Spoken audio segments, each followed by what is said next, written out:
नमस्ते साथियों, मैं आपके बीच समाज सेवी संजय राज सिंघानिया। मैं आपके लिए और भारत देश की जनता के लिए एक नया संदेश, नई आवाज़ आपके बीच लेकर आया हूं, जिसमें सभी भारत देश के नागरिकों का भला हो, समानता हो, एकता सद्भावना की उम्मीद और सराहना हो। ऐसा काम हमें करना है। देखिए साथियों, हमें 2024 की सरकार ऐसी बनानी है, चाहे वो कोई भी पार्टी हो, वो कोई भी प्रत्याशी हो, किसी भी पार्टी का प्रत्याशी हो, हमें उससे कोई लेना नहीं है, कोई देना नहीं है। हमें सिर्फ मतलब है उस प्रत्याशी से और उस पार्टी से जो सिर्फ हमारे बीच वोट मांगने आए।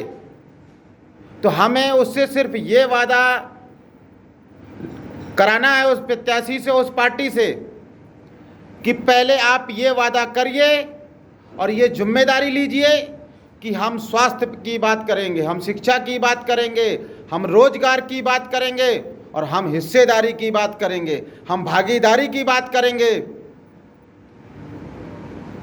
हमें हमारा अधिकार चाहिए, हमें हमारा हिस्सेदारी चाहिए। जिसकी जितनी भागीदारी उसकी उतनी हिस्सेदारी। इस विचार पे और इस विकल्प पे ही 2024 में वोट दीजिए। अगर इस विचारधारा से आप वोट देंगे, इस विकल्प पे आप वोट देंगे, तो समाज का भला होगा, आपका अधिकार मिलेगा और ये देश संविधान से चलेगा।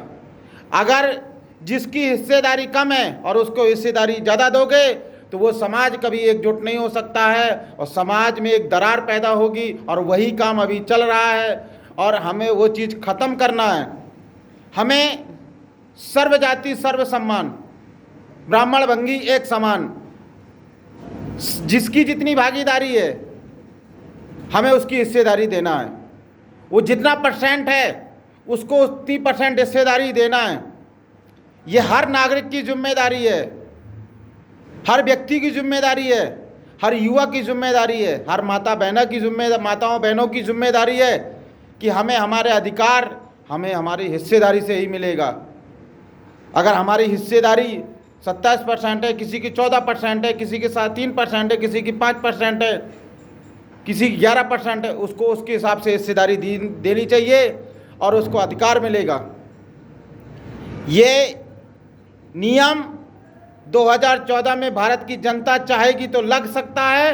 वोट ही हमारा ताकत है जो संविधान बचा सकता है और सबको न्याय दिला सकता है। ये चीज़ मैं आवाज़ उठा रहा हूँ।